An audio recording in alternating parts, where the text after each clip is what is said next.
வணக்கம் news 18 viewers. Group 2 exam நடந்து முடிஞ்சிருக்கு. இதோட கொஷின் பேப்பர் எப்படி இருந்தது, ஒவ்வொரு கொஷினுக்குமான ஆன்சர்ஸ் என்னவா இருக்கும் அப்படின்றதுக்கான அந்த விடை குறிப்பு 6 நாளில் வெளியாகும் அப்படின்னு சொல்லியிருக்காங்க. அதுக்கு முன்னாடி இதில் ஏதாவது சந்தேகங்கள் இருந்தது அப்படின்னா அதுக்கான ஒரு தெளிவை கொடுக்கறதுக்கு தான் இந்த லைவ். இதில் நம்ம கூட போட்டித் தேர்வு பயிற்சியாளர் திரு ஐயாச்சாமி இணைந்திருக்கிறார். வணக்கம் சார். இப்போ குரூப் 2 எக்ஸாம் நடந்திருக்கு. இப்போ கொஷின் பேப்பர் பற்றின ஓவரால் உங்களோட அனாலிசிஸ் என்ன? கொஷின் பேப்பரை கம்பேர் பண்ணும்போது இப்போ இதே மாதிரி வந்து குரூப் 4 இந்த வருஷம் ஜூன்ல நடந்தது. அந்த வினாத்தாள வந்து கம்பேர் பண்ணும்போது இந்த குரூப் 2 எக்ஸாமினேஷன் அப்படிங்கிறது கொஞ்சம் கடினமானதுதான். அதே மாதிரி கடந்த குரூப் 4 தேர்வுல வந்து பொது ஆங்கிலம் அப்படிங்கிறது இல்ல. இந்த குரூப் 2 தேர்வுல பொது ஆங்கிலம் அப்படிங்கக்கூடிய ஒரு பகுதி இருந்தது. அதே மாதிரி இன்னொரு முக்கியமான மாற்றம் என்ன அப்படின்னு பாத்தீங்கன்னா, இதுவரைக்கும் நடந்த தேர்வுகள்ல முதல்ல மொழி பகுதி இருக்கும், அதுக்கப்புறம் தான் வந்து பொது அறிவு பகுதி இருக்கும்.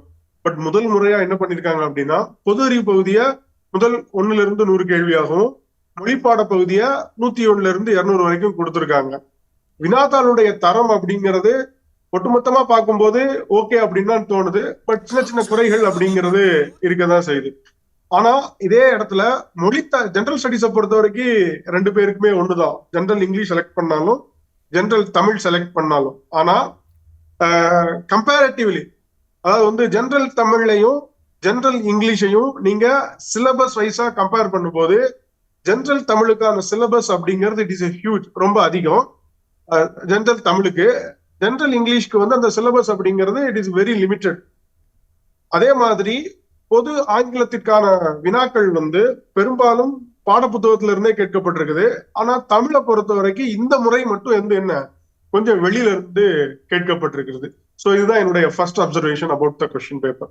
ஜெனரல் ஸ்டடிஸை பொறுத்த வரைக்கும் கணித பகுதி வந்து குரூப் 1ல எப்படி வந்து அதிகமா டைம் கன்சியூம் பண்ற மாதிரி இருந்ததோ அதே மாதிரிதான் இதுலயுமே வந்து ஒரு டைம் கன்சியூம் பண்ற மாதிரி இருந்தது. ஓகே. ஓ, இது ஒரு அன்ஃபேர் அப்படின்ற கருத்தெல்லாம் சொல்றாங்க நேயர்கள். அப்படி எடுத்துக்கலாமா? அந்த அளவுக்கு வித்தியாசம் இருந்ததா? இல்ல, எக்ஸாக்டா சொல்லணும் அப்படின்னு சொல்லி பாத்தீங்கன்னா சிலபஸ் தான் மேட்டர். கொஸ்டின் வந்து ஈஸி டஃப் அப்படிங்கறதுல 2-3 கேள்விகள் முன்ன பின்ன இருக்கலாம். அந்த சிலபஸ் வந்து சரி செய்யப்படணும். இப்போ பொது தமிழுக்கு அப்படின்னு எடுத்துக்கிட்டீங்கன்னா part A, part B, part சின்னு இருக்கு.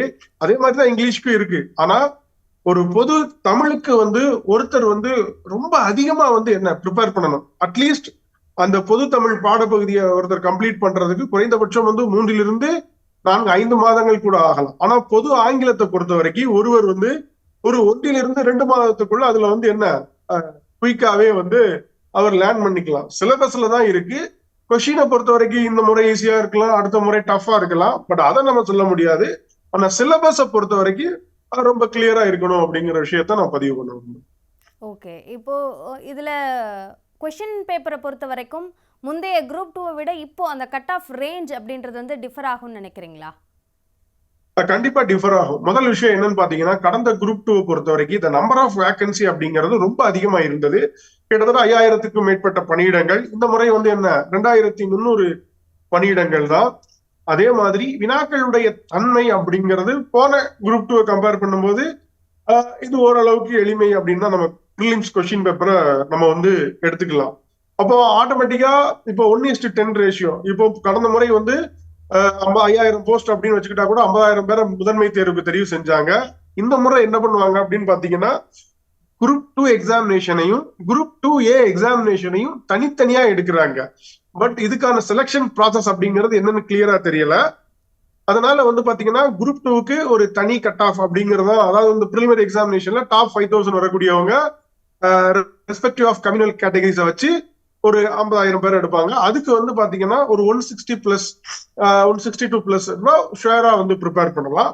அதுக்கு ஒரு 5000 பேர் தனியா பிரிஞ்சிருந்த ஒட்டுமொத்த 25,000ல மீதம் இருக்கக்கூடிய இந்த 1800ல இருந்து எடுத்துக்கிட்டோம் அப்படின்னா தோராயமா ஒரு 20,000 பேர் தெரிவு செய்வாங்க. கட் ஆஃப் எப்படி பார்த்தாலும் ஒரு 157, 58 இந்த ரேஞ்ச் இருக்கும்னு சொல்றேன். இது எல்லாமே வந்து இப்ப இருக்கக்கூடிய பிரைவேட் கீஸை வந்து பேஸ் பண்ணி நம்ம வந்து சொல்றோம். இப்போ அபிஷியல் கீஸ் வந்து நமக்கு ஒரு 6 நாளைக்குள்ள ஒர்க்கிங் டேஸ்க்குள்ள வரும்னு சொல்லியிருக்காங்க. அதை பொறுத்து இது மாறலாம். அதே மாதிரி டென்டேட்டிவ் கீஸ்க்கும் ஃபைனல் கீஸ்க்கும் இப்ப டிஎன்பிஎஸ் வெளியிடுறாங்க இல்லையா டென்டேட்டிவ் கீஸ். ஆக்சுவலி இந்த டென்டேட்டிவ் கீக்கும் ஃபைனல் கீக்குமே வந்து ஒரு ஆல்மோஸ்ட் ஒரு 10 கொஸ்டின்ஸ் டிஃபரெண்ட் இருக்கும். அதனால இதுல இருந்து ஒரு 5 கேள்வி முன்ன பின்ன இருக்கக்கூடியவங்க ப்ரிப்பேர் பண்ணலாம் மெயின் எக்ஸாமினேஷனுக்கு. அதே மாதிரி வேகன்சி கூடுச்சு அப்படின்னா இந்த கட் ஆஃப் வந்து என்ன குறைவதற்கான வாய்ப்பு அதிகமா இருக்கு. ஓகே, இப்போ அந்த வேக்கன்சிஸ் இன்க்ரீஸ் அப்படின்றதுக்கான வாய்ப்பு எந்த அளவுக்கு இருக்குது? அப்படி ஒருவேளை இன்க்ரீஸ் ஆனாலும் கூட கடந்த முறையிலையும் நோட்டிஃபிகேஷன்லேருந்து அந்த கவுன்சிலிங் நடக்கிறதுக்குள்ளாக நிறைய வேக்கன்சியில் டிஃப்ரென்ஸ் ஆனதை நம்ம பார்த்தோம். ஆனாலும் கடந்த முறை அளவுக்கு 5000 என்ற அளவிற்கு அந்த உயர்வு என்பது இருக்க வாய்ப்பு இருக்கா? இல்ல அது உறுதியா சொல்ல முடியல. ஏன் அப்படின்னா போன முறை வந்து 5000 வேகன்சி அப்படிங்கிறது இருந்துச்சு அப்படின்னா கிட்டத்தட்ட வந்து 2019க்கு அப்புறம் குரூப் 2 எக்ஸாமினேஷனே நடக்கல. கிட்டத்தட்ட 3 ஆண்டுகள் இடைவெளி இருந்தது. அதனால 5000 வேகன்சி அப்படிங்கிறது வந்திருக்கு. பட் இந்த முறையும் இருக்குமா அப்படின்னு கேட்டோம் அப்படின்னா உறுதியா சொல்ல முடியல. இப்போ வந்து ஆல்மோஸ்ட் செப்டம்பர் ஆயிடுச்சு. டிசம்பர் 15க்குள்ள அவங்க அனுவல் பிளான் ரிலீஸ் பண்ணுவாங்க.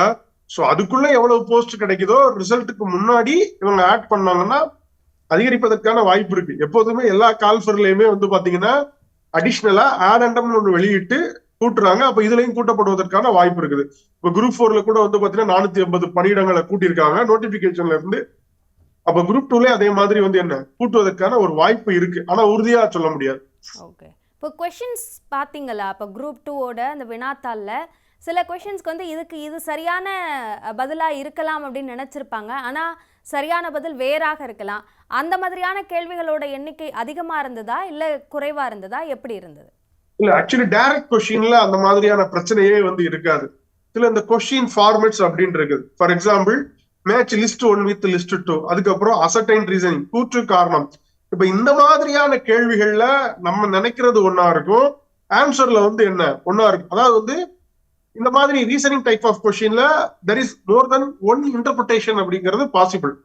அதனால அந்த மாதிரியான கேள்விகள்ல வரத்தான் செய்யும். குறிப்பா ஃபேக்சுவல் கொஸ்டின்ஸ்ல 1-2 சாரி ஃபேக்சுவல் கொஸ்டின் இல்ல கான்செப்டுவல் கொஸ்டின்ல அந்த மாதிரியான வேறுபாடுகள் இருக்கலாம். பட் பர்டிகுலரா பின் பண்ணி சொல்லணும் அப்படின்னா பெரிய அளவுல வந்து எதுவும் இல்லை. பட் கவர்னரை பத்தி ஒரு கேள்வி அது வேணா நம்ம சொல்லலாம்.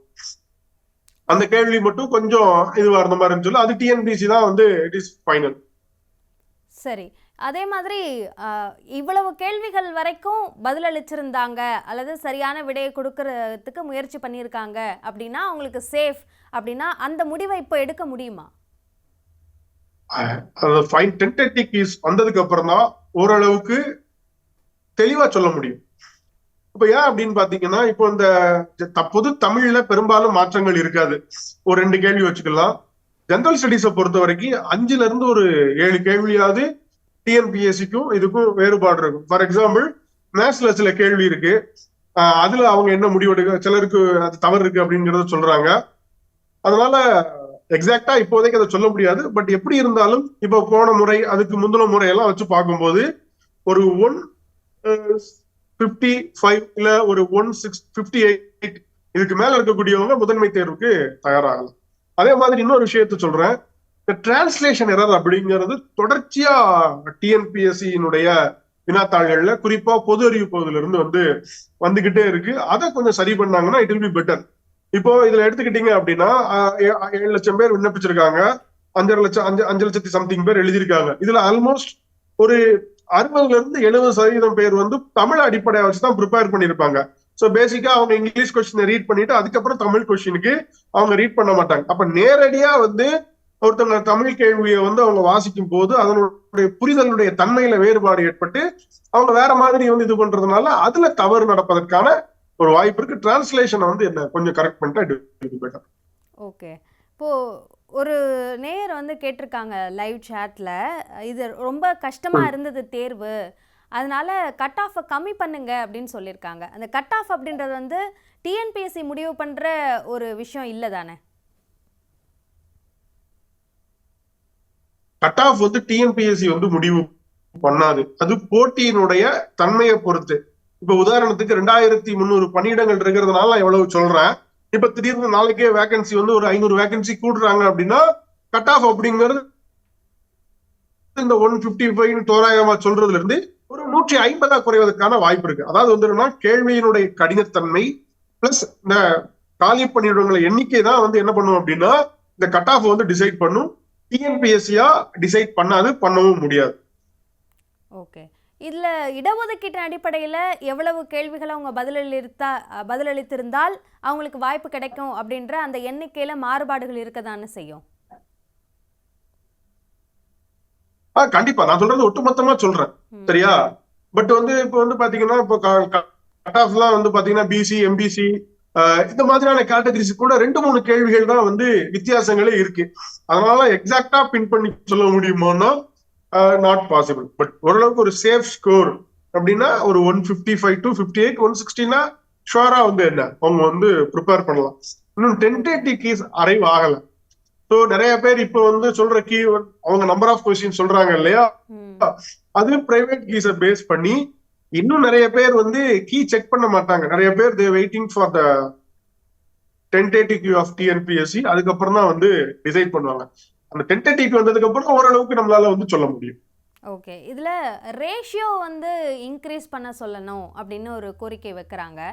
அந்த ரேஷியோ இன்க்ரீஸ் பண்ணால் வாய்ப்பு எந்த அளவுக்கு இருக்கும்? ஏன்னா மெயின்ஸ்க்கு போகிறதோட எண்ணிக்கை அதிகரிக்கலாம், ஆனால் அதுக்கு பிறகு எடுக்கக்கூடிய எண்ணிக்கை அந்த வேக்கன்சியை பொறுத்து தானே அமையும். அப்போது ரேஷியோ இன்க்ரீஸ் பண்ணுறதுனால தேர்வர்களுக்கு பலன் கிடைக்குமா?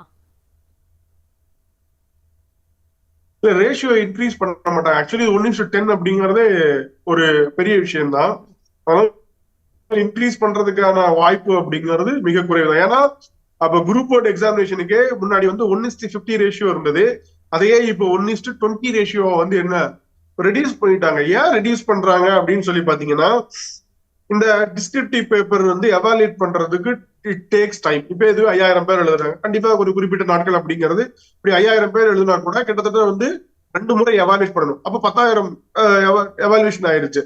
அதனால ரேஷியோவை இது பண்றத வந்து டிஎன்பிஎஸ்சி ஒரு பாலிசி டிசிஷனா எடுத்தாதான் அது சொல்ல முடியும். பட் ரேஷியோ கூட்டுறதுக்கான வாய்ப்புகள் அப்படிங்கிறது கிடையாது. ஓகே, நீங்கள் ஓவரால் அந்த அனாலிசிஸ் சொல்லும் போதே சொன்னீங்க, அந்த இங்கிலீஷ் வந்து கொஞ்சம் டைரக்ட் கொஷின்ஸாக இருந்தது, தமிழ் வந்து கொஞ்சம் ரீசனிங் ரிலேட்டடான கொஷின் அதிகமாக இருந்ததுன்னா அது சம்மந்தமாகவே நேயர்கள் நிறைய கேள்விகள் கேட்டிருக்காங்க. இப்போது தமிழை விட இங்கிலீஷ் ஈஸியாக இருந்தது அப்படின்னும் போது அது ஒரு அன்ஃபேரான விஷயமா ஜென்ரல் தமிழ் அந்த ஸ்டூடெண்ட்ஸ்க்கு இருந்தது அப்படின்றத தொடர்ந்து எல்லாரும் சொல்கிறாங்க. ஸோ இதனால ஒரு விதமான ஒரு சமமற்ற தன்மை அப்படின்றது உருவாகிறதுக்கு வாய்ப்பு இருக்கா முடிவுகள் வரும்போது? ஆக்சுவலி நான் கொஸ்டின்ல சமமற்ற தன்மை அப்படிங்கிறதுக்குள்ள நான் உள்ள போக விரும்பல. பட் சிலபஸ் நான் சிம்பிளிஃபை பண்ண சொல்றேன். இப்போ ஒரு ஜென்ரல் தமிழ் படிக்கிறதுக்கு ஒரு 2 மாசம் எடுக்குதுன்னா அதே தான் ஜென்ரல் இங்கிலீஷ் படிக்கிறதுக்கு எடுக்கணும். ஆனா இங்க என்ன பிரச்சனைனா, ஜென்ரல் தமிழ்ல ஒண்ணும் இல்ல, 10 பாட்டு 8 தொகைன்னு கொடுத்துட்டாங்க, 14 கீழ்கணக்கு நூல்கள்னு கொடுத்துட்டாங்க. இந்த 14 கீழ்கணக்கு நூல்களை நம்ம படிக்கணும் அப்படின்னாலே குறைந்தபட்சம் ஸ்கூல் புக்ல இருந்து கேட்டா கூட பரவாயில்ல, இந்த 10 பாட்டு 8 தொகைங்கிற பகுதியில இருந்து வெளியில இருந்து போறாங்க. சொல்லக்கூடிய விஷயம் புரியுதா? அப்போ இந்த மாதிரி வந்து சிலபஸ் வந்து ஹியூஜா இருக்கிறதுனால அங்க கொஸ்டின் அந்த மாதிரி ஃப்ரேம் பண்ண முடியுது. ஆனா அதே நேரத்துல நான் சிலபஸ் தான் கம்பேர் பண்றேன். கொஸ்டின் டஃப் ஈஸி அப்படிங்கிறது அது கொஸ்டின் செட்டை பொறுத்து மாறுபடும். அந்த சிலபஸ்ல 2 பேருக்கு ஒரு ஃபேரான ஒரு ஆப்பர்ச்சுனிட்டி கொடுக்கணும் அப்படிங்கறத தான் நான் எம்பசிஸ் பண்றேன். ஓகே, இப்போ குரூப் 2 குரூப் 2A ரெண்டுத்துக்குமான கட் ஆஃப்ல வேரியேஷன் இருக்குமா? அந்த கட் ஆஃப் வித்தியாசம் எந்த அளவுக்கு இருக்கிறதுக்கு வாய்ப்பு இருக்கு அப்படின்னு ஒரு நேயர் கேட்டிருக்காங்க.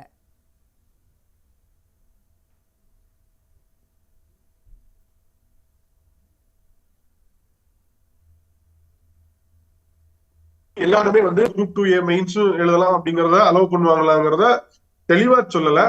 பட் குரூப் 2க்கான கட் ஆஃப் அப்படிங்கிறது கண்டிப்பா it will be above 160. there is no doubt. உதாரணத்துக்கு நீங்க எடுத்துக்கிட்டீங்கன்னா கடந்த குரூப் 4 இருக்கட்டும், அதாவது போன குரூப் 4ல கூட 160க்கு மேல எடுத்தவங்க பர்டிகுலரா இந்த ரேங்க்ல தான் இருப்பாங்க. 5000 ரேங்க் நான் சொல்றது ரேங்க் படி சொல்றேன். அப்போ இங்கேயுமே வந்து என்ன, இந்த கொஸ்டினுடைய கடினத்தன்மை இருக்கிறதுனால 160 162க்கு மேல இருக்கக்கூடியவங்க குரூப் 2க்கு போகலாம். இதுல ஒரு 5 கேள்வியில இருந்து ஒரு 8 கேள்வி குறைச்சிட்டு ஒரு 150க்கு மேல இருக்கக்கூடிய பட்சத்துல ஒரு குரூப் 2A அப்படின்பது கிடைப்பதற்கான ஒரு வாய்ப்புகள் இருக்கு. மெயின் எக்ஸாமினேஷனுக்கான வாய்ப்புகள் இதுதான் இங்க மாறுபடும். ஏன் அப்படின்னு பாத்தீங்கன்னா, இப்ப நீங்க குரூப் 4 எடுத்துக்கிட்டீங்கன்னா குரூப் 4லாம் 180 84 170 160 எடுத்தவங்களுக்கு எல்லாம் வாய்ப்பு கிடைக்கல. ஏன்னா அதுலயும் ஜென்ரல் தமிழ் உண்டு, ஜென்ரல் தமிழ் மட்டும்தான் உண்டு. ஸோ அதை வச்சு நம்ம சொல்றோம். ஓகே, இப்போ ரிசர்வேஷன் கோட்டால எவ்வளோ மார்க்ஸ் எடுக்கணும், அதே மாதிரி ஆர்மி அதாவது முன்னாள் இராணுவ வாரிசுதாரர்கள், மாற்றுத்திறனாளிகள், அவர்களுக்கெல்லாம் கட் ஆஃப் அப்படின்றது வந்து எவ்வளவா இருக்கிறதுக்கு வாய்ப்பு இருக்கு? இல்ல அதாவது இப்போ முக்கியம் கட் இந்த ஆஃப் சிறப்பு வகை அப்படின்றதுக்கு வர பிரிவினர் முடியாது. ஆனா அவங்க எடுக்கிறதுல இருந்து, அதாவது பொது பிரிவினர் எடுக்கிறதுல இருந்து எவ்வளவு மதிப்பெண்கள் வித்தியாசப்படுறதுக்கு வாய்ப்பு இருக்கு, அல்லது கேள்விகள் எத்தனை இல்ல கேள்விகளுக்கு ஆக்சுவலி வித்தியாசப்பட வாய்ப்பு இருக்கு? ம். ஆக்சுவலி வந்து பாத்தீங்கன்னா இந்த சிறப்பு பிரிவுகளான மாற்றுத்திறனாளி, கணவனால் கைவிடப்பட்ட கைம்பெண், அப்புறம் வந்து முன்னாள் ராணுவ இவங்களுக்கெல்லாம் வந்து எப்போதுமே வந்து பாத்தீங்கன்னா கலந்து கொள்ளக்கூடியவர்களுடைய எண்ணிக்கையே குறைவாதான் இருக்கும். அதனால இதுல இருந்து ஒரு 20 கேள்விக்காவது குறையும். ஃபார் எக்ஸாம்பிள் அவங்க எல்லாம் ஒரு 145 135க்கு மேல இருந்தாலும் என்ன டெஃபினட்டா they can prepare for mains. Okay. நீங்க இந்த இங்கிலீஷ்க்கும் தமிழுக்குமான வித்தியாசம் சொன்னீங்கல்ல. இப்போ தமிழ் படிப்பவர்களுக்கான முன்னுரிமை முக்கியத்துவம் கொடுக்கப்படுது, அவர்களுக்கான இடஒதுக்கீடு வழங்கப்படுது, தமிழை வந்து எலிஜிபிலிட்டி டெஸ்ட்டாக கொண்டு வராங்க அப்படின்றதெல்லாம் தமிழ் படித்தவர்களுக்கு ஒரு ஆதரவான ஒரு நிலைப்பாட்டை டிஎன்பிஎஸ்சி எடுக்குது, அரசு எடுக்குதுன்னெலாம் சொல்லப்பட்டது. ஆனால் இதில் இந்த வித்தியாசம் இருக்கிறதுனால இங்கிலீஷ் மீடியம்க்கு ஆதரவான ஒரு விஷயமா இருக்கே அப்படின்ற குற்றச்சாட்டை தேர்வர்கள் சொல்கிறாங்க. இது எப்படி பார்க்குறீங்க? இல்ல ஆக்சுவலி வந்து என்னன்னா குவாலிஃபைங் பேப்பருக்கும் ஒரு போஸ்டிங் டிசைட் பண்ற பேப்பரையும் நான் கம்பேர் பண்ண விரும்பல. அதுல குவாலிஃபைங் மார்க் எடுத்தா போதும். இதுல ஒருத்தர் வந்து என்ன உச்சபட்சமா எவ்வளவு மார்க் எடுக்கிறாரோ அதை வச்சுதான் அவருடைய வெற்றியை தீர்மானிக்குது, என்ன பணியிடத்தை தீர்மானிக்குது அப்படிங்கிறத நம்ம முடிவு பண்றோம். அந்த அடிப்படையில இப்போ இந்த இன்னொரு விஷயம் இருக்கு என்னன்னா, பொது ஆங்கிலம் வந்து குரூப் 4ல கிடையாது. சோ அவங்களுக்கு வந்து பொது ஆங்கிலம் ப்ரிப்பேர் பண்றவங்களுக்கு அது ஒரு இழப்பு தான், இல்லைன்னு சொல்லல.